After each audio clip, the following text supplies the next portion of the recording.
नमस्कार मित्रांनो, सुरुवातीलाच बातमी येत आहे। राज्यातील पावसासंदर्भात 7, 8 आणि 9 मे रोजी महाराष्ट्रातील बहुतांश जिल्ह्यांमध्ये पुन्हा एकदा मोठ्या स्वरूपाचा अवकाळी पाऊस होणार आहे।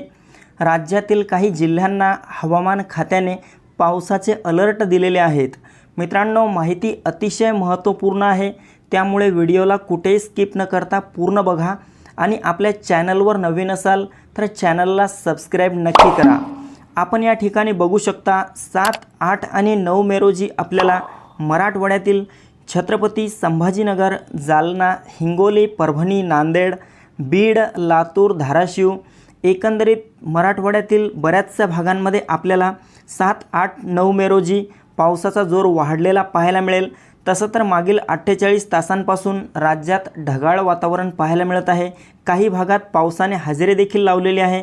मात्र 7 ते 9 मे दरम्यान राज्यात पावसाचा जोर वाढण्याची शक्यता आहे।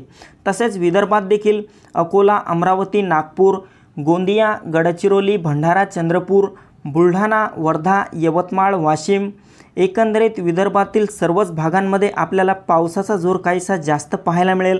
मित्रांनो, जिल्ह्याचा उल्लेख केला म्हणजेच या भागांमधील गावांचा आणि तालुक्यांचा देखील यात समावेश करण्यात आलेला आहे। तसेच इकडे उत्तर महाराष्ट्रात पाहायचं झालं तर नाशिक, मालेगाव, नंदुरबार, धुळे, जळगाव, चाळीसगाव, मनमाड आणि तसेच खानदेशच्या इतरही आसपासच्या भागांमध्ये आपल्याला ढगाळ वातावरणासह हलका ते मध्यम स्वरूपाचा पाऊस 7, 8, 9 मे रोजी या परिसरात झालेला पाहायला मिळेल।